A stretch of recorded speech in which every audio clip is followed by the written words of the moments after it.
Estamos hoy aquí con Augusto Reynaud para platicar sobre la derecha, sobre qué ser de derecha, sobre qué significa la derecha en el mundo, en México.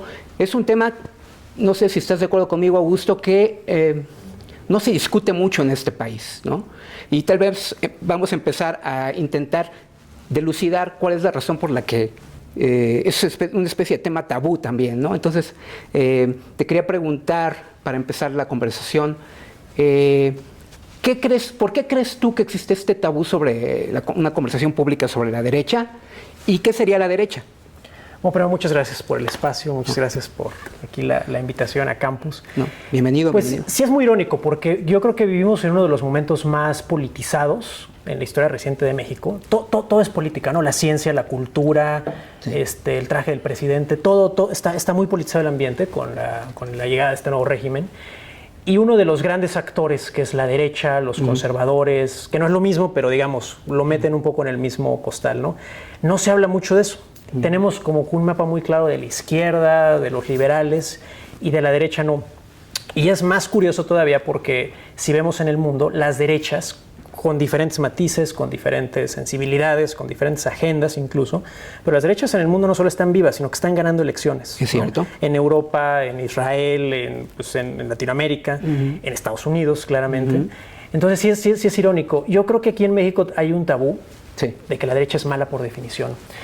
No, es muy inteligente en ese sentido, y lo digo como opositor, el discurso que está rescatando Andrés Manuel, porque él está hablando de liberales y conservadores. Y en la historia de bronce, en la historia oficial, pues es muy claro que los liberales son los buenos y los conservadores son los malos, ¿no? Y de ahí derecha se liga con conservador, aunque no es lo mismo, ¿no? Digamos, en el imaginario colectivo. Exactamente. Y es de mal gusto hablar de derecha, ¿no? Incluso partidos que son objetivamente de derecha, como el PAN en México, no les cuesta mucho trabajo, ¿no? Y hablan de que son más bien conservadores, pero incluso eso como que les da miedo.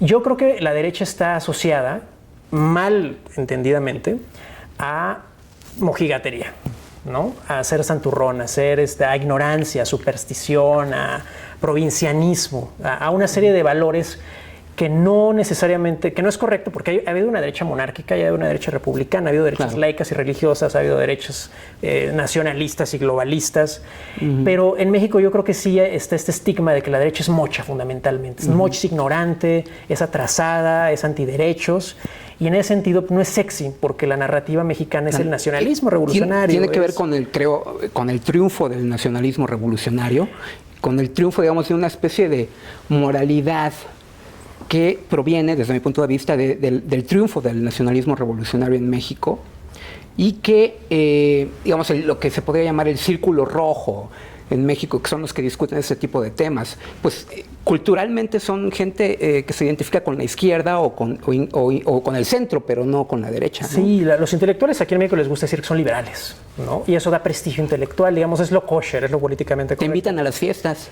Pues sí, te invitan a publicar. Ahora, es interesante, en el discurso de Plutarco Elías Calles, en este famoso discurso donde habla del fin de la era de los caudillos y las instituciones, y el inicio de la era de las instituciones, que es de alguna manera el inicio del nuevo régimen, ¿no? De lo que después sería el PRI, desde entonces. Es muy curioso ese discurso, siempre citan esta frase de las instituciones y los caudillos, pero es un discurso extensísimo, de hecho es un informe de gobierno. Y él dice algo muy interesante, él dice, qué bueno que aquí en el Congreso esté representada la reacción y la derecha, los conservadores. Obviamente eran muy poquitos, ¿no? Sí. Pero él dice, es positivo que la derecha y que los reaccionarios, que los conservadores estén presentes, porque en la medida en la que la revolución tenga un enemigo que permanentemente esté generando un contraste, eso va a hacer que no desviemos el camino. Va a hacer que tengamos muy claro cuál es nuestro horizonte intelectual, programático. Entonces es muy curioso, eso se perdió, ¿no? Y, digamos, con los triunfos avasalladores del régimen PNR, PRI, se perdió. Pero es curioso que en el origen del nacionalismo revolucionario sí hay un interés intelectual de Calles y político de que la derecha, digamos, sí esté representada de manera muy acotada y muy minoritaria. Claro. Pero es nuevo, digamos, sí es una herencia que va haciendo más bien la historia, pues un poco priista, ¿no? Oficial, que es lo que ahora curiosamente quiere retomar Andrés Manuel, ¿no? Esta dicotomía liberales, conservadores, muy engañosa, conceptualmente muy pobre, intelectualmente muy perezosa, porque es un blanco y negro muy fácil, pero que, a ver, la mayoría de la gente, hayamos ido a escuela privada o pública, yo fui a pública, por cierto, pues sabemos la historia, ¿no? De los liberales y los conservadores. Entonces es un discurso que resuena mucho. Sí. No hay que explicarle mucho a la gente. Si tú hablas de liberales y conservadores en México y dices que Hidalgo, Morelos, aunque no haya sido cierto, ¿no? Y Juárez fueron liberales, y los que perdieron, Maximiliano, Iturbide, Porfirio Díaz, Huerta, ¿no? Los pones todos en el mismo saco como conservadores, pues es muy fácil crear una narrativa muy exitosa, ¿no? De contrastes. Muy engañosa porque Porfirio Díaz era un liberal. Muy engañosa porque Porfirio Díaz era muy liberal, pero además provinciana, ¿no? Porque es la lectura que hace López Obrador sobre la historia mexicana y la división que hace entre conservadores y liberales, es una lectura que no toma en cuenta lo que está pasando en otras partes del mundo, ¿no? Entonces, es desde luego, desde mi punto de vista, provinciana y por lo tanto, si no ilegítima, sí, como tú dices, un tanto mentirosa, ¿no? Es mentirosa. Yo creo que López Obrador, yo no sé cuáles sean sus referentes intelectuales, más allá de Taibo y más allá de su esposa, supongo, pero yo creo que él no es que no conozca la historia, yo creo que él la usa de manera consciente, también, sí. Digamos, creo que es más un engaño que ignorancia, ¿no? Y creo que otra razón por la cual la derecha, los conservadores en México, genera rechazo sobre todo de ciertas élites pues cada vez más urbanas, de élites jóvenes, de élites educadas, es porque está muy vinculado particularmente con la religión católica, ¿no? Y más allá de creencias personales, que está bien o mal, en efecto, tiene un tufo de que necesariamente el conservador es católico, ¿no? Necesariamente el conservador es homofóbico, ¿no? O el derecho es homofóbico, necesariamente es antiaborto, necesariamente es... Y no hemos tenido una tradición, como en otros países, particularmente en el mundo sajón, Inglaterra, Estados Unidos, de tener un conservadurismo inteligente. Es decir, y eso es un poco, yo creo que algo que habría que explicar, y es parte de la batalla de las ideas, ¿no? Quienes nos asumimos de derecha, de alguna manera explicar que la derecha, el conservadurismo, en otras partes del mundo tiene representantes muy sofisticados, que no son los bravucones que salen a decir como el Bronco que hay que mochar manos, que tienen elaboraciones filosóficas e intelectuales sobre la economía, sobre la política, sobre la sociedad, razonables de política pública, de política internacional, y que son además tradiciones que no acaban de nacer, ¿no? Que vienen desde gente como Edmund Burke en Inglaterra, que es digamos, así como hay izquierdas muy bolivarianas y muy rancias, y hay izquierdas pues muy sofisticadas, más exquisitas, más cosmopolitas, pues también así hay derechas de muchas clases. Yo lo que veo en México, por ejemplo, es que actualmente, curiosamente, en algo coinciden los liberales y Morena, digamos, como régimen. Para caracterizar a la derecha, utilizan como referente, por ejemplo, a Bolsonaro, ¿no? Y dicen, derecha es Bolsonaro. Es la homofobia, la xenofobia, ¿no? El racismo. Y ahí un poco se agota todo y es lamentable porque también hay otro tipo de derechas. Yo personalmente, por ejemplo, un ejemplo que desafortunadamente se conoce muy poco en México, bueno, dos. Uno es Singapur, con Lee Kuan Yew. Un caso de éxito. Hay más que derecha, pues es un régimen conservador, un poco pues, autoritario en muchos sentidos.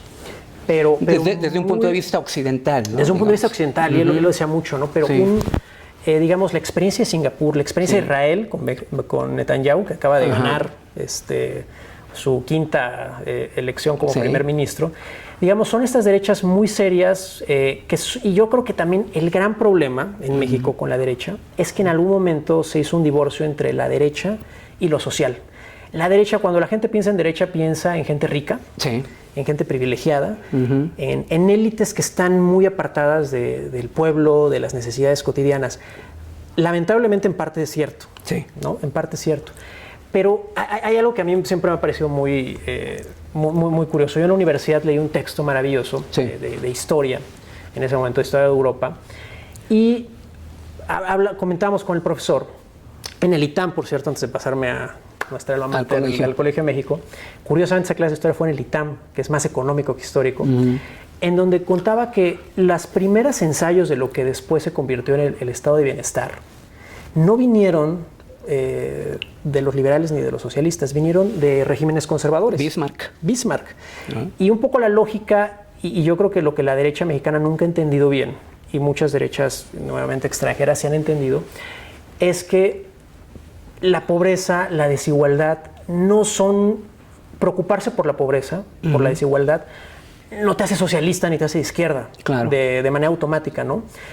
Hay una derecha pragmática, como la de Bismarck, que lo que decía era, a ver, se necesita tener un piso de bienestar mínimo, ¿no? La población, y un poco por ética, fíjate, es muy curioso. Esta derecha lo que dice es, a ver, por ética, porque además es una derecha que tiene raíces religiosas en distintos sentidos, ¿no? No necesariamente católicas, protestantes, pero dicen, a ver, por ética, pues por supuesto que se tiene que ayudar al desvalido, ¿no? Por supuesto que se tienen que dar oportunidades a quien no las tiene, pero sobre todo por pragmatismo. Un poco lo que decía Bismarck, ¿no?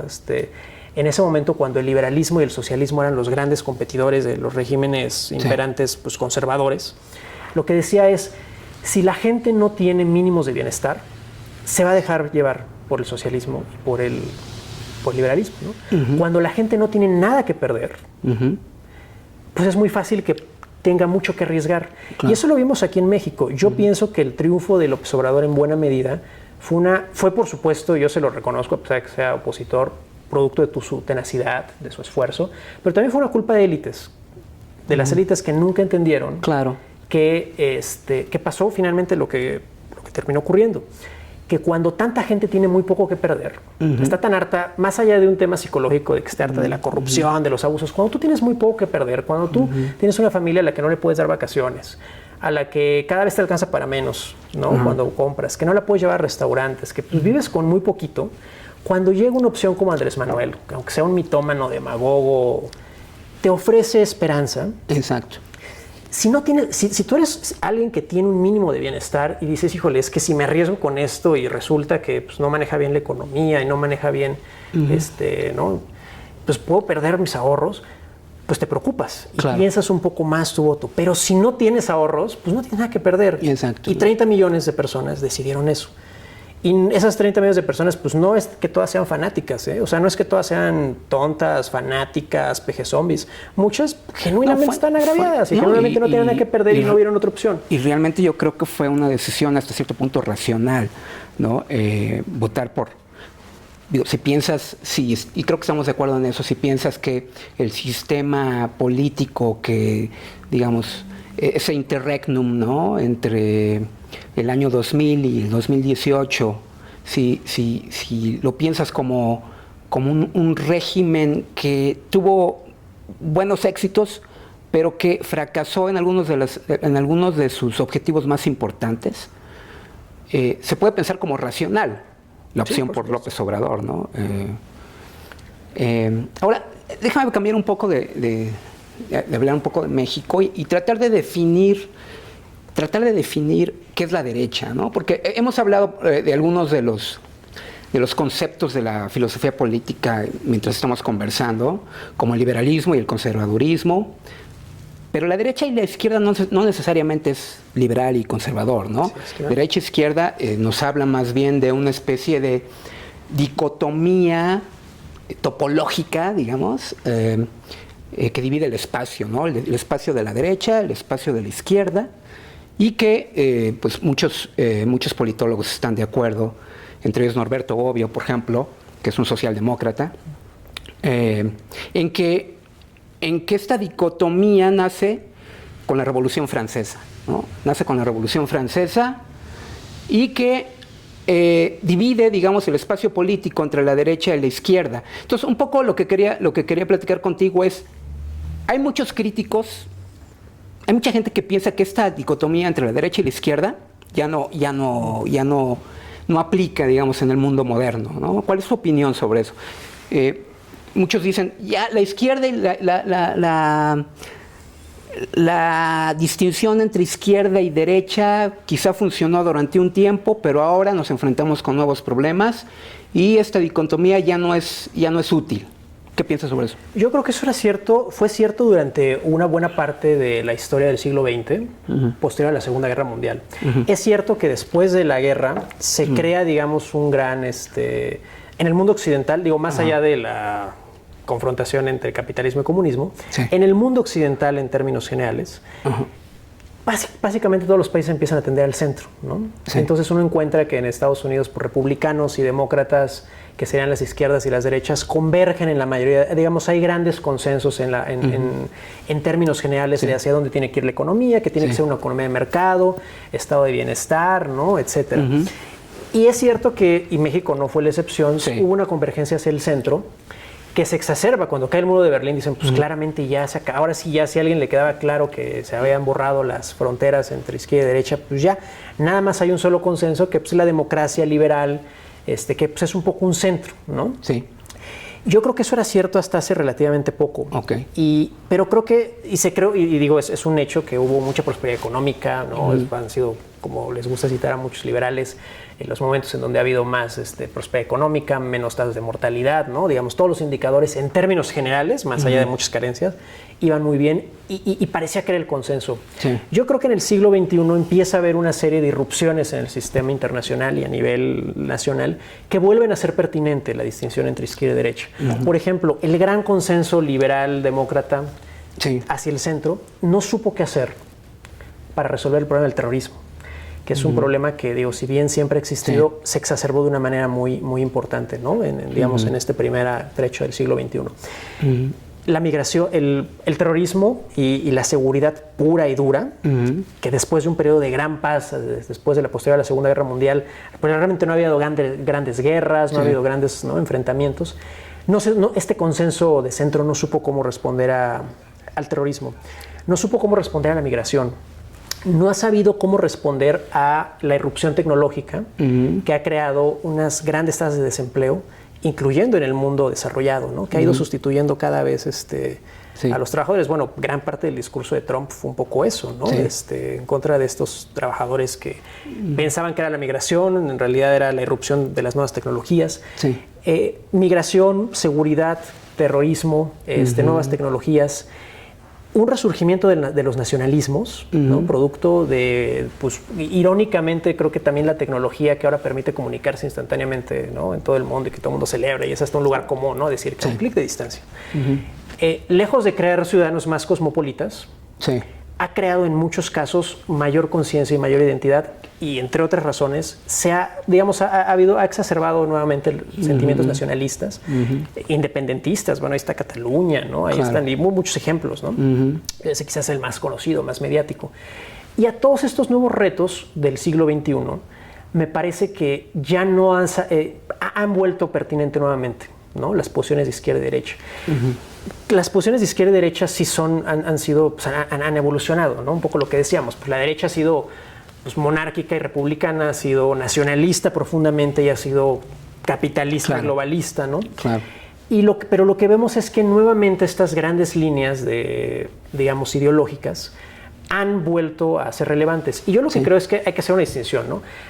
Hacer política, hacer gobierno es una cosa, ¿no? O sea, tener finanzas sanas, tener una burocracia eficiente, eso es una cosa. Hacer política, en el sentido de ganar el poder, es otra, ¿no? Digo, van ligadas, pero es otra. Y la política se trata fundamentalmente de contar una buena historia. Yo, algo que también como opositor siempre le he reconocido a Andrés Manuel, es que mientras la oposición está queriendo contar datos y dando que yo estoy a favor de los argumentos de fondo y los datos, él lo que hace es inspirar, ¿no? A mí me gusta mucho contar una anécdota. Cuando estaba el tema del desabasto por la supuesta guerra contra el huachicol, había muchas filas mucha gente que está haciendo fila en la gasolinería y le preguntaban, oye, ¿usted no está ya molesta? ¿No se arrepintió de su voto por López Obrador? Y mucha gente sí estaba molesta, pero muchísimas personas lo que decían es no. Yo estoy siendo parte de la lucha contra el huachicol. El licenciado Obrador nos convocó a esta lucha y yo con estas 2 horas, media hora de mi tiempo es lo que yo dono.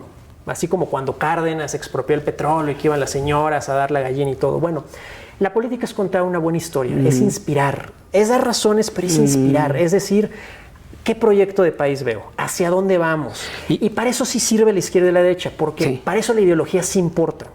Yo estoy convencido de que si hay que dar una batalla, si se es gobierno, si es oposición, con datos, con argumentos sustantivos, pero la batalla de las ideas, la batalla por, como se dice en inglés, ¿no? Hearts and minds, por los corazones y las mentes de la gente. Eso es política y para eso la ideología sí sirve. La ideología, como decíamos, cayó un poco en desuso. Era hasta raro, ¿no? Cuando alguien decía, vamos a hablar de ideología, decían, no, vamos a hablar de política pública, vamos a hablar de cosas técnicas, ¿no? Era hasta mal visto, hasta parecía que no sabías derivar, ¿no? Así como que era... Sí, estamos de acuerdo en ese diagnóstico. Digamos, el texto canónico que desde este punto de vista, digamos, termina con esta idea de la izquierda y la derecha y nos lleva más bien a pensar en el fin de las ideologías, ¿no? El fin de los grandes narrativas, ¿no? El fin de la historia, ¿no? El fin de la historia de Francis Fukuyama, precisamente a eso me refería, el texto de Francis Fukuyama, El fin de la historia, que primero fue un artículo y luego se convirtió en un libro, y que, digamos, fue publicado a finales de principios de los 90, y durante 2 décadas, yo creo, digamos, fue, si no leído por la mayor parte de los gobernantes y de la gente ilustrada, digamos, sí creó una mentalidad, ¿no? Una mentalidad que es la mentalidad que tú acabas de describir, una mentalidad en donde lo que importa más bien no es una narrativa de hacia dónde vamos históricamente, sino más bien resolver problemas técnicos, ¿no? Porque ya se resolvió el gran problema. La democracia liberal, sí, como el gran consenso, triunfó, la democracia liberal triunfó, ya no hay nada más, perdió el comunismo, pero además ya había perdido antes el fascismo, y lo que queda nada más ahora es que todos seamos liberales demócratas, ¿no? Y digamos, esto, desde mi perspectiva, y creo que tú estás de acuerdo por lo que me dices, fueron 2 décadas de consenso fukuyamiano, digamos, ¿no? Pero esto termina, como tú dices, hace poco, digamos, en los últimos 4 o 5 años, ese consenso fukuyamiano termina y lo que irrumpe es regreso, digamos, al mundo hontiniano, ¿no? El Clash of Civilizations. Sí, sí, sí, y México está ahí, ¿no? Yo leo un poco a López Obrador, digamos, en términos hontintonianos, como una tentativa de darle la espalda, aunque no lo va a poder hacer tan fácilmente, una tentativa a darle la espalda al México que ya irrumpía, iba a ser parte de la civilización occidental y ahora va a ver, digamos, hacia América Latina, ¿no? Y con todo lo que eso significa, ¿no? En muchos sentidos. No sé cómo lo veas tú. Como López Obrador como un político que, como lo fue Salinas, digamos, es el anti-Salinas. Salinas llega al poder, y eso lo dice Huntington en su libro, de hecho, ¿no? Le menciona a Salinas de Gortari. Dice, Salinas de Gortari representa... Un patriota. No solamente un patriota, sino que representa el interés de los mexicanos por ser parte, por fin, de la civilización occidental, ¿no? Y no estar en medio entre la civilización latinoamericana, porque para Huntington Latinoamérica es una civilización, ¿no?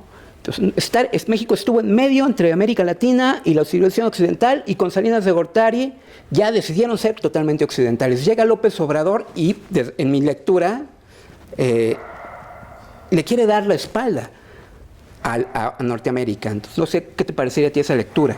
Me parece que sí. De hecho, hay una anécdota interesante que cuenta el presidente Salinas en uno de sus libros, el primero en sus grandes memorias políticas, sí. México, un paso difícil a la modernidad. Sí. Él dice que cuando él llega a la presidencia, pues su plan no era ser el Telecán, ¿no? Su plan era más bien vincularse con Europa, pero cae el muro de Berlín, entonces nadie le presta atención a México en Europa, y pues digamos, lo lógico era buscar una alianza con Estados Unidos, ¿no? Pero él lo que dice... Va a ver a Thatcher, ¿no? Va a ver a Thatcher. Bueno, él cuenta que estaba en Davos, ¿no? Y que llegan a Davos. México había acabado de renegociar muy exitosamente la deuda con los bonos Brady. Y pues pensaban que iba a estar todo el mundo muy entusiasmado, ¿no? Porque fue un gran logro que un país en desarrollo negociara con más de 500 bancos, ¿no? Y varios países. Entonces, pensaban que México iba a ser como la estrella, ¿no? De Davos. Y cae el muro de Berlín. Entonces, pues la estrella de Davos es Europa del Este, ¿no? Todo el mundo empieza a ver Europa del Este. Y México, pues se regresa y dice, pues sí, vamos a negociar el acuerdo con Estados Unidos, ¿no? Pues si no, es eso o quedarnos aislados en un mundo que empieza a formarse, a integrarse a partir de bloques regionales. La anécdota interesante que cuenta ahí el expresidente Salinas es que él dice que cuando hace la primera encuesta desde presidencia de si querían o no el Telecán, los mexicanos, la mayoría no lo quería.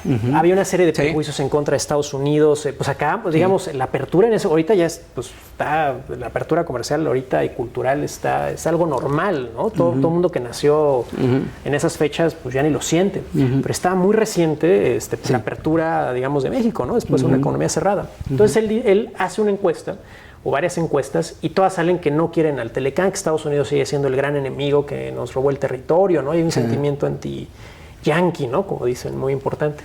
Y él dice, bueno, pues yo no le hice, o sea, le hice caso a la encuesta, pero no para dejarme llevar por ella y decir, pues ya no hacemos el tratado, sino para decir cómo identificamos esos prejuicios. Y entonces él dice, pues hicimos una campaña para demostrar los beneficios, ¿no?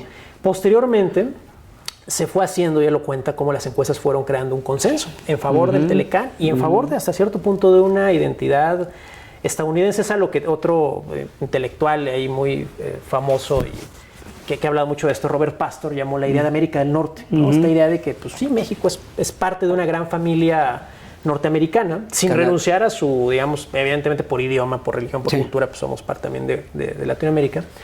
Pero digamos que México sí había dado este paso que no fue gratuito, ¿no? Fue producto, pues, de un poco de convencimiento y después de ver los beneficios, ¿no? Porque pues claramente la apertura comercial fue muy exitosa en términos de tener más productos, más servicios, ¿no? Y en efecto, ahorita yo creo que lo que estamos viendo es de parte de López Obrador explotar una serie de prejuicios que estuvieron adormecidos durante mucho tiempo, igual que en Estados Unidos, ¿eh? Yo trabajaba en Cancillería cuando Trump es electo presidente.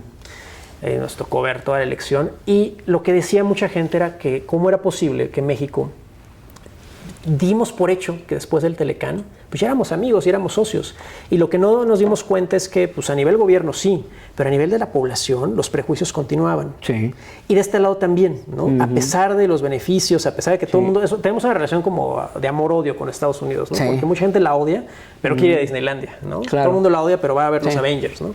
Entonces aquí un poco yo lo que creo es que esos prejuicios anti-norteamericanos, y no solo anti-norteamericanos, anti-mundo, ¿no? Anti-abrirse al mundo, esos prejuicios, digamos, muy provincianos, yo también veo que López Obrador los está explotando. Y eso, por ejemplo, es curioso porque eso no es muy de izquierda, ¿no? La izquierda en principio se supone que es internacionalista, se supone que es hay izquierdas muy nacionalistas también, pero la izquierda en principio es la internacional, ¿no? La izquierda en principio es la cosmopolita, la abierta al mundo. Exacto, y eso lo comparten desde mi punto de vista tanto la izquierda que proviene directamente de la Revolución Francesa, incluso Napoleón era un internacionalista, ¿no?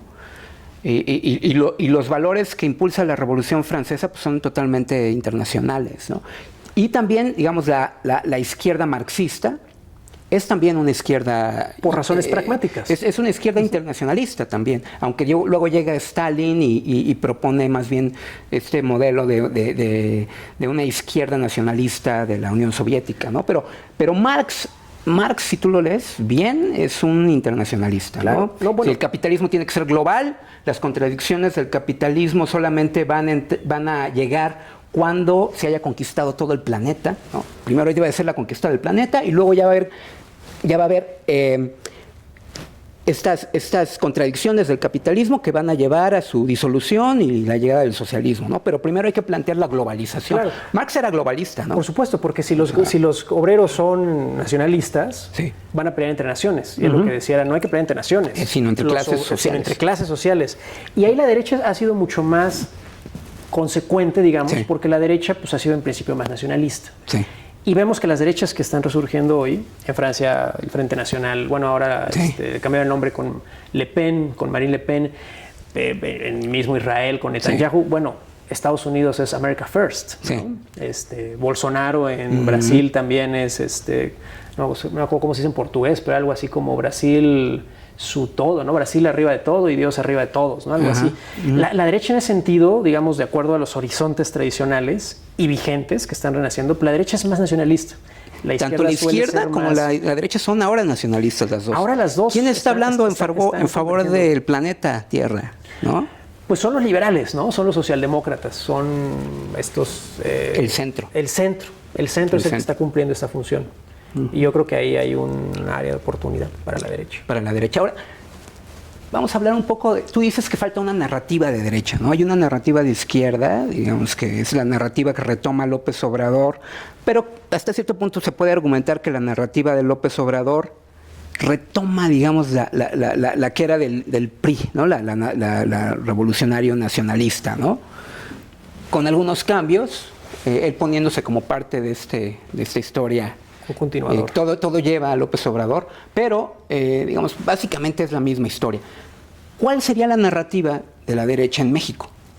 ¿Cómo la piensas tú? Ok. Primero, una acotación. López Obrador no es de izquierda, es un conservador. Yo creo que la mejor forma de caracterizarlo es, Sí. lo digo para después hacer el contraste, ¿no? Claro. Es un conservador de izquierda. Yo creo que sí es de izquierda, pero es una izquierda muy, muy, muy conservadora. Es más conservador que el PRI, eso sí. Pero muchísimo más. Más conservador que el PRI. Es una izquierda muy conservadora. No es liberal, como él le gustaría creer, ¿no? Digamos, el liberalismo entendido como el individuo, como el agente de derechos y libertades, menos poco Estado, ¿no? En favor de las libertades. Claramente no es un liberal. Si hubiera vivido a principios del siglo XIX, hubiera estado a favor de los conservadores en contra de los liberales. Sí, claro, él hubiera ¿No? sido En de muchos esa vena. sentidos, en muchos sentidos. Sí. Pero en el imaginario, digamos, más allá de lo que el observador sea o no, en el imaginario, yo creo que en el imaginario colectivo, el espacio político y simbólico que ocupa Morena, sí es la izquierda. Para bien o para mal, es el que ellos han ocupado. Y en ese sentido es en donde creo que la derecha tiene una primera, digamos, ventaja, ¿no? O una primera oportunidad. Sí. Si el régimen hegemónico, con pretensiones hegemónicas, ocupa el espacio político y simbólico de la izquierda, el contraste más acusado que hay pues, es el de la derecha. Sí. ¿No? Y por dos razones. Me va a servir un poquito más. Eso por es supuesto, muy importante. ¿no? Yo estoy aquí con agüita. No, por favor. Soy conservador. Pero yo lo que creo es que, a ver, la narrativa de derecha, ¿cómo le damos contenido? ¿No? Para el caso de A ver. Yo creo que hay dos grandes, y curiosamente eso sí es muy porfirista. Sí. Digo, yo debo decir que yo no me considero de derecha, pero tampoco estoy totalmente cerrado, ¿no? Entonces, pues a ver si después de esta charla te convences un poco. Yo creo que los dos grandes, digamos, pilares, valores narrativos de la derecha, de hecho son muy porfiristas y también están en la bandera de Brasil, por cierto. Orden y progreso. Orden y progreso, que era uno de los ideales del positivismo porfirista. Sí, claro, ¿no? Aquí no son supersticiones, ¿no? Y yo pienso que la seguridad, el primer gran pilar, creo, de una narrativa de derecha exitosa es la seguridad. Curiosamente, López Obrador es alguien que le ha apostado, parece ser que mucho a la seguridad, ¿no? Pues, con la creación de la Guardia Nacional, etcétera. Pero le da miedo usar el poder. Por ejemplo, yo vi mucha rabia, entendible, yo también la tuve. Sí. Cuando la CENTE empezó a bloquear y no dejó legislar a los congresistas, ¿no? Sí. Esos chantajes, por ejemplo, los bloqueos en las calles, digamos, seguridad en muchos sentidos, ¿no? Por eso no solo es seguridad, es orden. Orden en el sentido de que los bloqueos... Yo apenas fui allá hacia Querétaro este fin de semana, la caseta estaba tomada. Había unos manifestantes que la tenían tomada y te pedían 50 pesos. Y era, pues, o los das o pues, no te dejamos pasar, ¿no? Eso, por ejemplo, al observador creo que le tiene mucho miedo. Sí. Le tiene miedo usar la fuerza, el monopolio legítimo de la fuerza, que es un poco la definición del Estado, según Weber al menos, y que yo creo que es correcta esa que es un poco paradójico, porque por otro lado quiere dirigir la seguridad a partir de la militarización de la sociedad, ¿no? Es un poco paradójico. Es muy centralista, pero al final del día le da miedo, ¿no? O sea, él, por ejemplo, dice que lo punitivo no funciona. Bueno, por sí mismo no funciona, pero por supuesto que hay que meter macanazos contra los criminales, ¿no? La aproximación de que los programas sociales ayudan, digo, se oye muy romántico, pero no es cierto. O sea, digamos, hay personas que merecen una segunda oportunidad. Creo que es una posición muy de derecha, por ejemplo, para aterrizarlo muy claro. Sí. Hay personas que cometen un delito menor y que merecen una segunda oportunidad. Hay personas que secuestran, que violan, que asesinan, y ellos no merecen una oportunidad, merecen una celda. Eso, dicho así con mucha claridad, reivindicar que lo punitivo, por supuesto que es necesario. Por sí solo, sin duda, no. Digo, nuevamente, por eso es una derecha moderna la que se propone, no es una derecha nada más de garrotazos. No es de cortar la mano de... Pero sí de ser... Del bronco, ¿no? No, pero por ejemplo, pero sí de que los policías puedan utilizar la fuerza sin que sean... Hay otro estigma que tenemos en México, yo creo que desde el 68 probablemente, que utilizar la fuerza necesariamente es reprimir gente. Sí. Y pues eso no es cierto. Hay protocolos para usarla de manera responsable, pero de manera contundente, por ejemplo. Y ahí creo que López Obrador sí le falla mucho, porque además eso es algo que le duele mucho a la mayoría de la gente, ¿no? Lo sufre. Desde que te bloqueen, desde que haya personas que te bloqueen y que no puedas pasar en una caseta a tu trabajo, hasta temas de seguridad más, digamos, duros en el sentido del combate al crimen, ¿no? López Obrador lo ha dicho, ¿no? Para él, el combate directo al crimen, ir por líderes, dice, eso no arregla nada, ¿no? Entonces, más bien vamos por las causas sociales.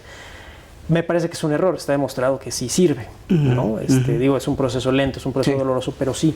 Y me parece que ahí hay una primera causa de la derecha, la seguridad como una bandera firme. La utilización eficaz de la fuerza. Que no dé pena además decir que, pues sí, se va a utilizar la fuerza legítima, ¿no? Es la función del Estado. Sí.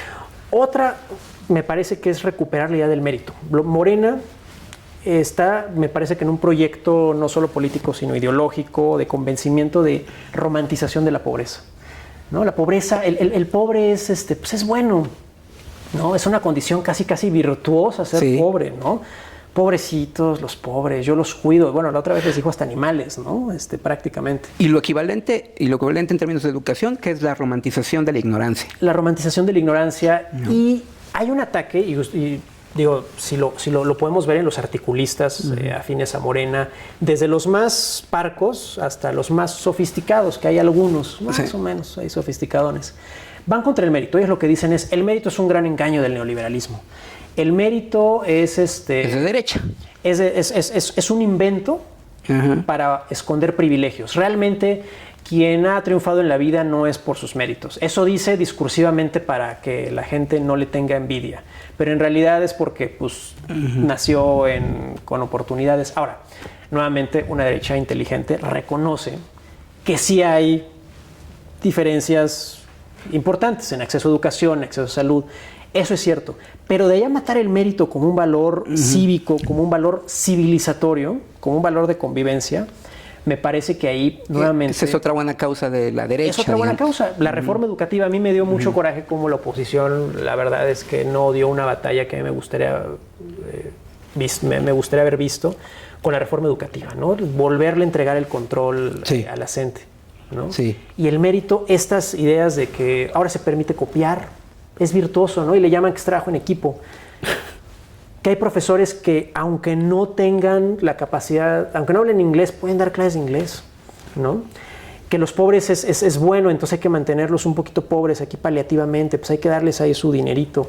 ¿Para qué les va a alcanzar 2,000 pesos? Con 2,000 pesos, con menos, con 800 pesos al mes, van a salir de la pobreza. Y ahí me parece que la contranarrativa de derecha es... El mérito, a ver, sí es cierto que el mérito y el trabajo, a ver, mérito, trabajo, esfuerzo, sacrificio, claro.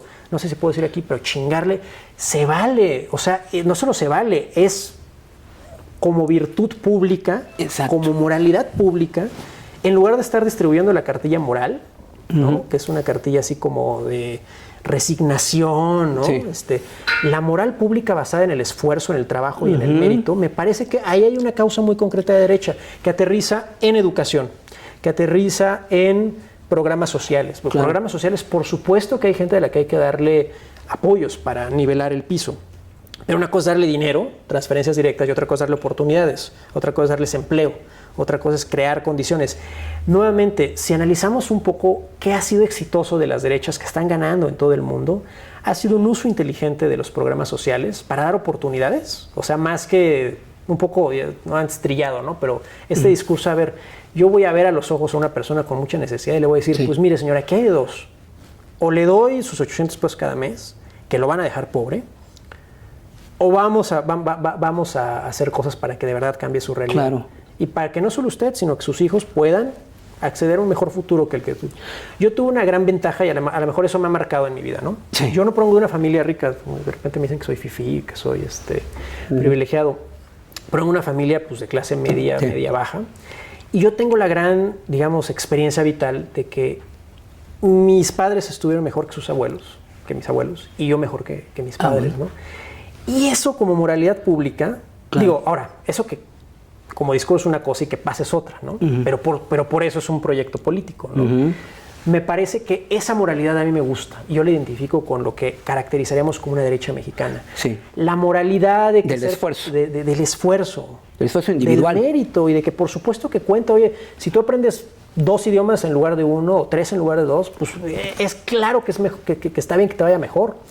Si tú como funcionario público, ¿no? Los funcionarios públicos capacitados, Sí. Que invirtieron, que a lo mejor hasta sacaron un crédito para poder irse a estudiar y que pues cuando regresaron gracias a una mejor preparación académica pues pueden ganar más y que ahora los están estigmatizando como que son privilegiados, riquillos, cuando en realidad es gente que la mayoría de los que yo conozco y en general las estadísticas, gente que pidió una beca para poder superarse, ¿no? Y que le está pagando seguramente todavía. Eso, por ejemplo, me parece una causa muy, muy encomiable. Otra que a lo mejor es menos intuitiva, ligada a la derecha, es la protección del medio ambiente. La protección del medio ambiente, y un poco lo mencionabas, Sí.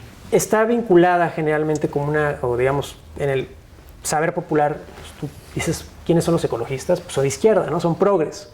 Y a mí me parece que los progres, en efecto, son quienes más o menos han avanzado en la protección del medio ambiente, ¿no? El cuidado del planeta, el animalismo, por ejemplo. Pues ahí está la senadora Juana, ¿no? Muy, muy animalista.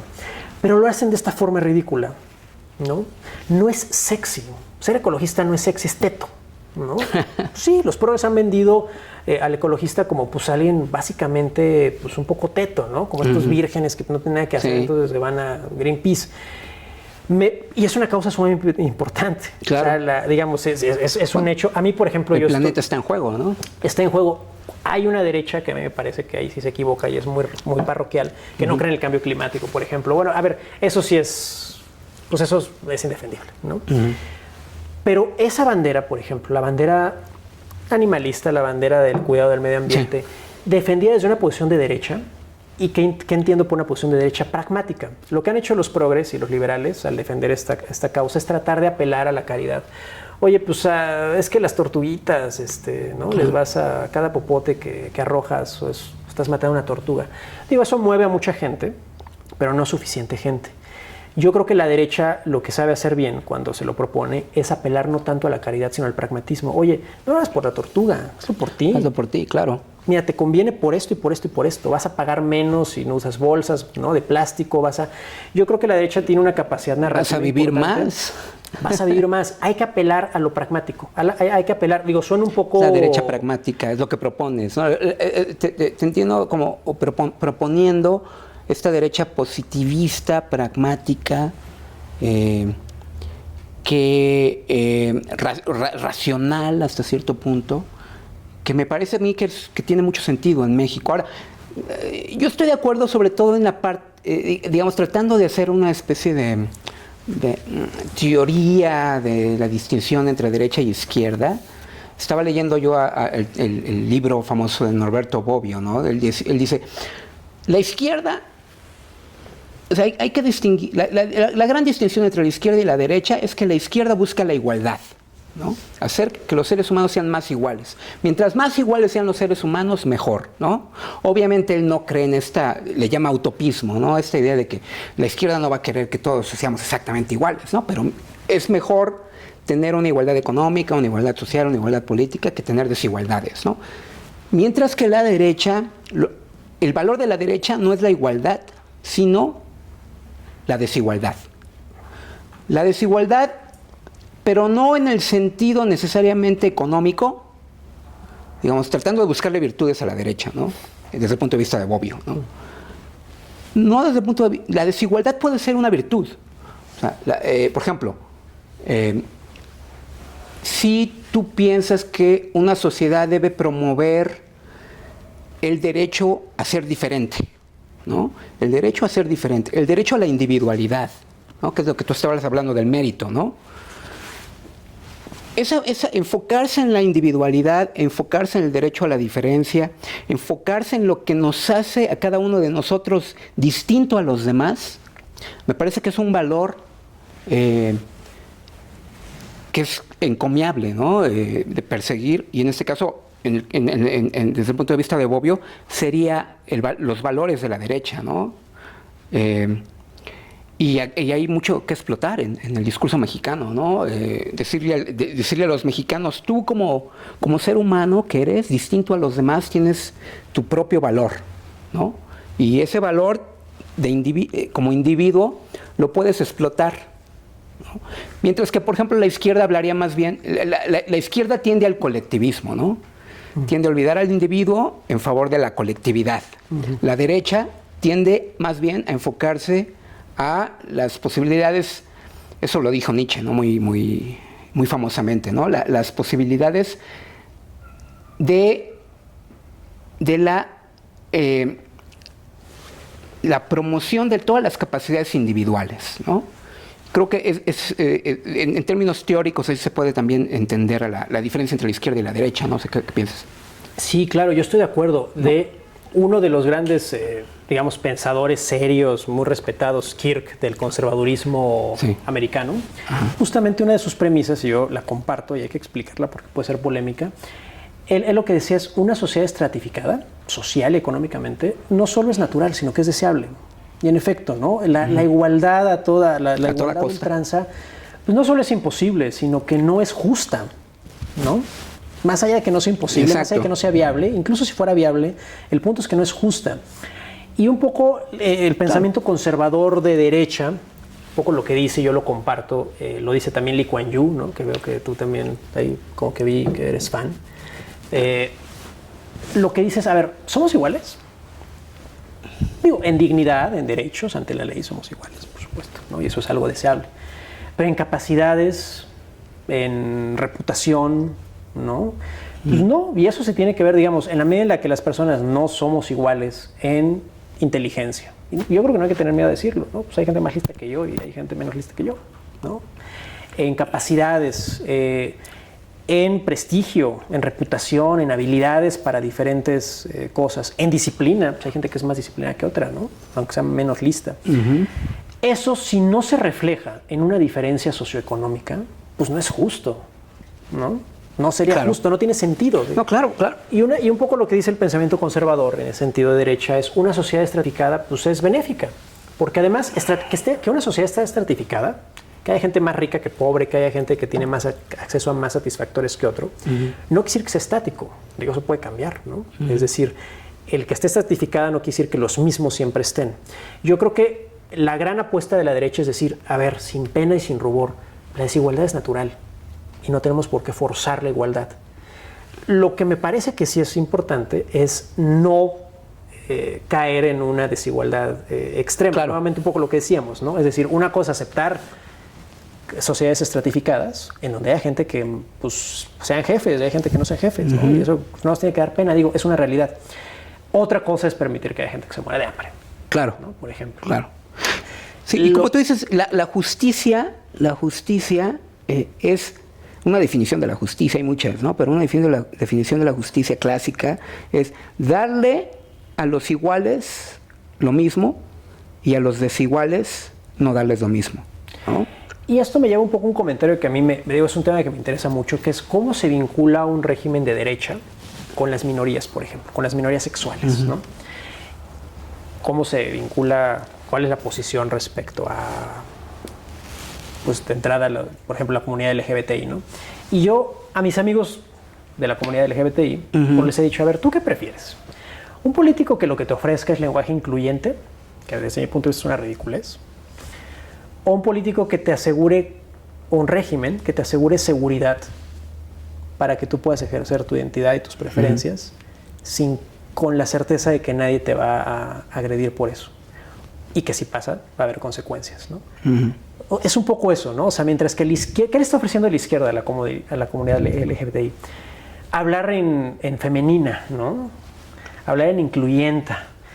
Sinceramente yo creo que eso, digo, además de que me parece que es ridículo desde un punto de vista gramatical e intelectual, pues no resuelve nada. Me parece que son fuegos de artificio. Lo políticamente correcto. Lo políticamente correcto. Yo un poco lo que he planteado, y a mis mismos amigos, ¿no? Un poco de ese ejemplo que te digo. ¿Quieres que hable incluyenta o quieres que el régimen te proteja y que tú sepas que no te van a agredir por ser homosexual, ¿no? Por ser lesbiana? Y yo creo que esa, por ejemplo, es una posición también muy de derecha, un poco vinculada a cómo la derecha se relaciona con minorías o cómo la derecha se relaciona, ¿no?, con estos grupos, que son una realidad, ¿no? Que muchas veces los conservadores tratan de ocultar, como que no existe. Pues por supuesto que existe, hay que enfrentarla y hay que verla, porque no es nada malo además, ¿no? Nuevamente, yo creo que la seguridad es muy importante. Orden, a ver, a mí me gusta mucho un fraseo, ¿no?, de que a una derecha moderna es una derecha pro derechos. Y yo, un poco como con un soundbite, ahí me gusta sintetizar esta idea. A una derecha moderna no le importa, o no le debería importar, si 2 hombres o 2 mujeres se acuestan entre sí. Claro. Lo que le debe importar es que esos hombres o mujeres paguen impuestos y respeten la ley. Eso es lo que debe de importar. Sí. ¿No? Sí. Entonces, ahora, esto a mucha gente de derecha conservadora pues no le va a gustar, ¿no? Entonces la primera batalla hasta cierto punto pues es hacia el interior, ¿no? Crear consensos de una nueva forma de entender. De nuevo, pues nuestra derecha es muy mocha. Sí. Y eso me lleva a otro punto. Yo creo que la derecha tiene que ser laica, pero no antirreligiosa. Muy importante. ¿No? El tema de la religión es importante y me gustaría que lo discutiéramos quizá en otro momento porque es súper importante.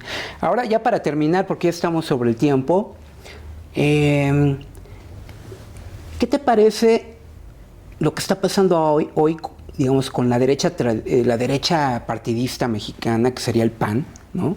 Y este intento por parte de el expresidente Calderón de crear un nuevo partido.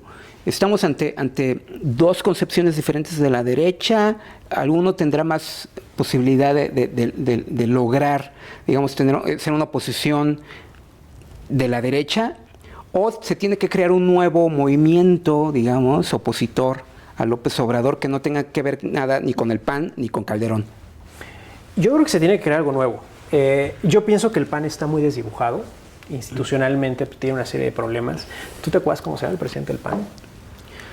Yo sí, pero Marco, que soy de los que pone atención, pero poca gente, ¿no? Poca gente. Sí. Y eso es algo muy sintomático. Yo creo que el presidente Calderón, yo no soy calderonista ni voté por él, le tengo respeto, creo que es un presidente que fue valiente en muchos sentidos, pero me parece que Calderón encarna desde muchos puntos de vista lo que López Obrador en su narrativa ha construido, ¿no? Esta idea del PRIAN, esta idea de los reaccionarios. Entonces, yo le tengo respeto al expresidente, pero yo no sé si él, específicamente él, quizás sus ideas, quizá algunas de sus ideas, quizá algunas de sus perspectivas, él no sé, no estoy seguro de que serían nuevos líderes de una nueva oposición de derecha, digamos. Exacto. Okay. Yo creo que habrá que construir algo nuevo. Y yo ahí, digo, un poco terminando, que entiendo que estamos en la recta final, mucha gente le tiene miedo en la oposición al discurso polarizador de López Obrador. Yo creo que es una gran oportunidad. La polarización, justamente ahorita está el PAN, probablemente salga el partido del presidente Calderón y de su, por cierto, esposa Margarita Zavala, y de otros, ¿no? Y van a salir seguramente más partidos, y bueno, está el PRD, está el PRI, etcétera.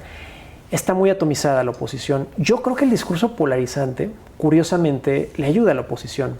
Y yo creo que justamente ahí, como el contraste más acusado es la derecha, en esta lógica que el mismo López Obrador está imponiendo de estás conmigo, estás contra mí, yo pensaría que en algún momento se podría decantar hacia decir, pues si esa es la opción, pues entonces se borrar, ¿no? las fronteras entre las diferentes oposiciones. Y yo creo que la fuerza que podría crearse, si es la derecha, y nada más un comentario que a mí me gusta también hacer porque es cierto. Morena y López Obrador, ¿qué opinan de los liberales? Que son los tetos. ¿Qué opinan de los socialdemócratas? Yo creo que ni saben que existen. ¿Qué opinan del PRD y de las otras izquierdas que no son Morena? La verdad es que se ríen. De todas las oposiciones se burlan, los bulean diario. La única fuerza política de la que López Obrador se expresa con respeto y que reconoce el estatus de adversaria es a la derecha. Le dice reacción, le dice conservadores. Esa es la única fuerza política y ni siquiera existe. Digo, existe en forma de PAN, pero no esta derecha moderna, combativa, militante, que dice abiertamente somos de derecha, esta es nuestra agenda de seguridad, esta es nuestra agenda económica, ¿no? Para mí es muy sintomático que él mismo, no sé si a propósito o no, pero es a la única fuerza política que le reconoce el estatus De fuerza. de adversario. Muy bien. Pues yo creo que llegamos a la conclusión de que desde tu punto de vista se necesita una nueva derecha moderna, pragmática, Ilustrada. que sea capaz de oponerse al proyecto de López Obrador. Y con eso pues terminaríamos esta conversación. Veamos a la cámara con sonrisa. Muchas gracias. Te aprecio mucho Sí. el espacio. No, Muchas gracias a gracias todos a ti. los que nos vieron. Muchas gracias a todos.